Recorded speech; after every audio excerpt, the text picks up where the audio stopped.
inviting these four panellists, we've given you enough of a range of different aspects of the world of dementia to give you some ideas, some inspiration, and I've got a few questions to put to the panel when they come and sit up here in a minute and field those questions.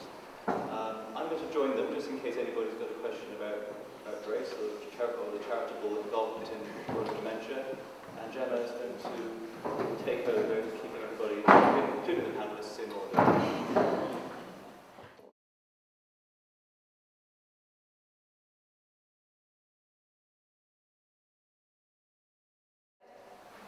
Could you tell us more about the problem of visual processing, please, and how you would describe it, how you would look for it? Yes, we look for changes in vision, as we call it, visual processing attention, by using lots of different methods. One of them is scanning using MRI and something called magnetoencephalographic, measuring the magnetic processing, if you like, electrical processing and magnetic fields in the brain. Some very, very complex ways of measuring it. We also do behavioural studies, and we can tell a lot about how somebody can see something and how well they move their attention around by pressing buttons to what they can see on the computer screen.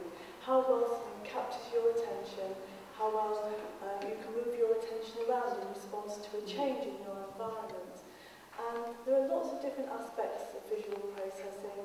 There are things that help us notice colours, shapes, how we join that information together to form what we call perception, and that's our understanding of our visual environment.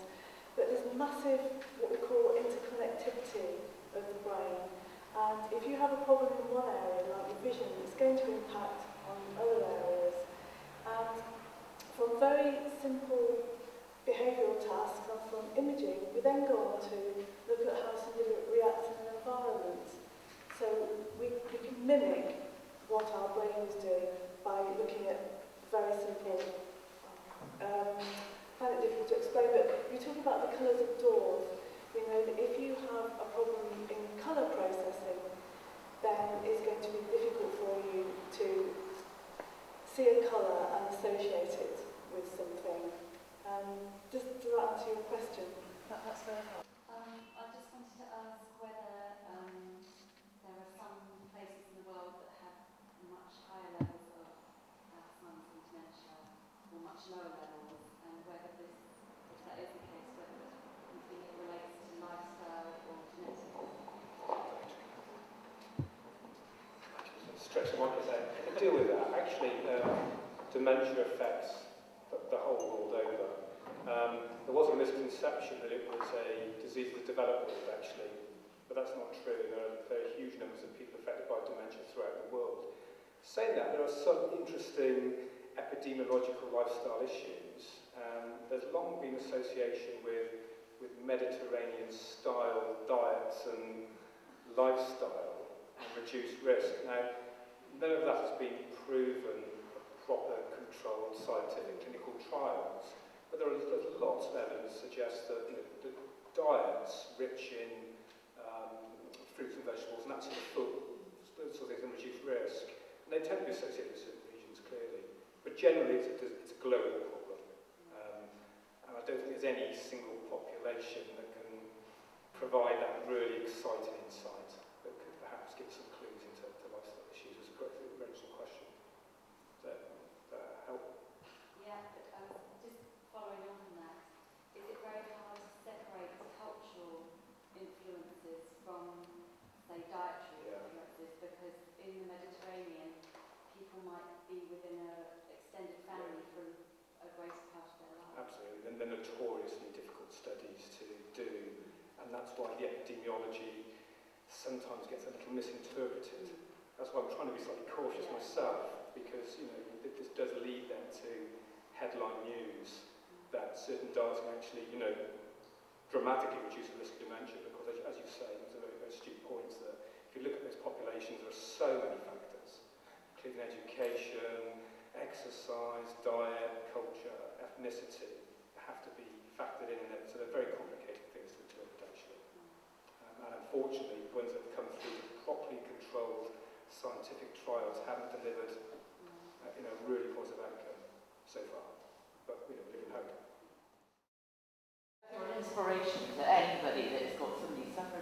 dementia. You are absolutely brilliant, I can't believe. But unfortunately, my story mirrors yours. I fought for years, probably 2 or 3 years, through GPs, because I knew there was something wrong with my dad.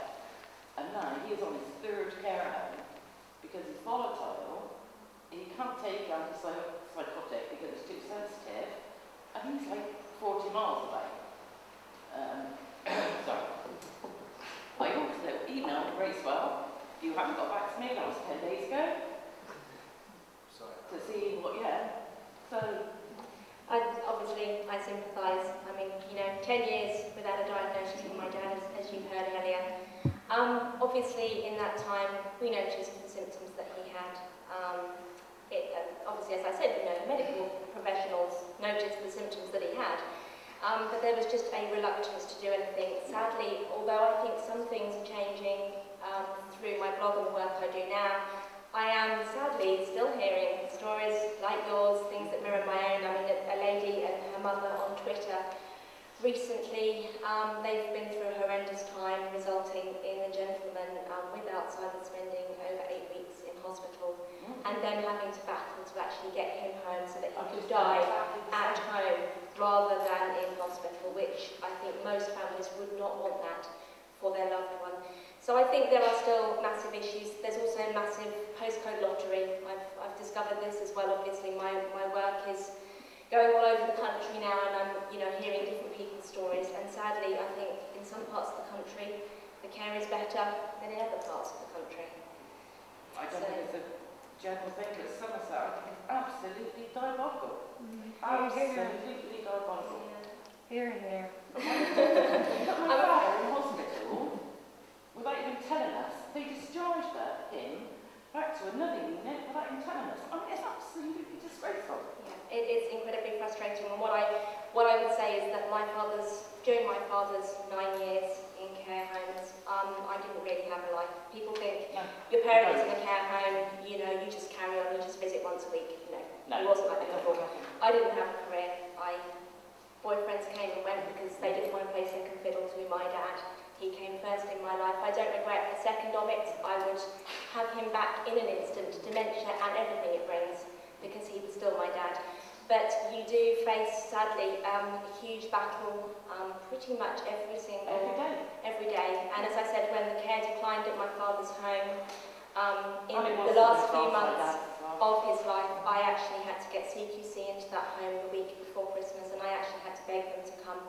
And despite the fact that they came, it took them 2 months to produce a report. And the manager who was responsible for the care that my father received is still the manager of that home today. And that is something I bitterly regret because, I feel that the standard of care is not good. Last summer, the home had a fantastic CQC report. The week before Christmas, it had a damning CQC report. And although CQC obviously have got a generally bad reputation now, and there's a lot of changes going on within that organisation, I think nevertheless their reports reflected the state of that home and the fact that I think there is bad care going on all over the place. You mentioned antipsychotics. I am not in any way, shape or form a fan of them, I'm afraid. There's a very inspirational doctor at the moment, Dr. Karim Saad. He works for West Midlands NHS. Anyone who's interested in reducing the use of antipsychotics should look up his work. It's very inspirational. It proves what can be done without the use of drug treatments. We actually banned antipsychotics for my father. When he was first in hospital diagnosed, he was put on every drug they could possibly think of. They just wanted to sit him in a corner and for him to be asleep. And I wasn't having any of that, and neither were the rest of my family. So the minute he was moved into his nursing home, we had him off of those drugs. And we basically implemented therapeutic methods of controlling is the wrong word, but managing his dementia symptoms. As a result, he never displayed aggression. He was very compliant in care, but he was also very alert, and he was what I would say with us, and that's what I would want for anyone. So I wish you well on your journey. Please look up my blog, and I'm always here to support anybody who's going through a dementia journey or has indeed been through one. I know what it's like. Sadly, I've walked in your shoes.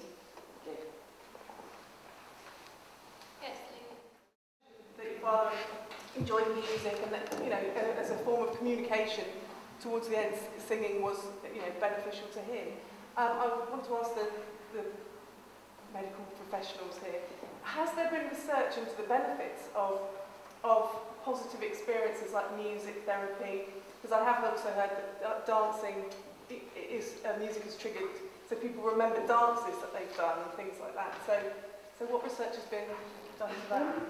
I don't know about formal research, but I know certainly there are lots of programs that go on, some evidence to show that people who have learnt an instrument and who can sing before they get dementia can continue to do so and really get a huge amount of enjoyment.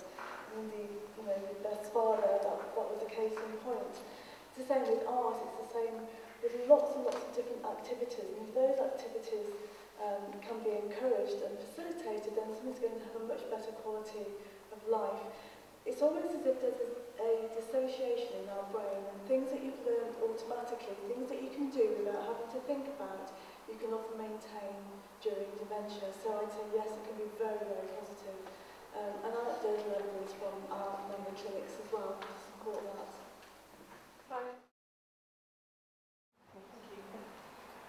Just following on from that, really, I mean, I don't actually know anything about what formal research has been done, but I can tell you from my experiences categorically, music made a massive difference to my father's life, and in the gigs I did in different care homes, the difference in other residents as well. It certainly wasn't unique to my father. One of the things that frustrates me the most about a lot of modern care homes, still, they put residents around the edge of a room, stick a TV on with modern programs that they have absolutely no concept of whatsoever. You need to go back to stimulating their memory from when they were younger. Music is obviously fantastic, and it worked brilliantly for my dad, and I've seen it work for numerous other people, but also old films. As my colleague was saying, musical instruments, people still remember how to play those. And doing therapeutic things like art, gardening, things that people have enjoyed before they had dementia. There's very little reason for them not to continue to actually be supported to do that. I think a lot of care environments actually, because it's rather a lot of hard work to actually implement that sometimes, it's much easier to stick someone in front of a television.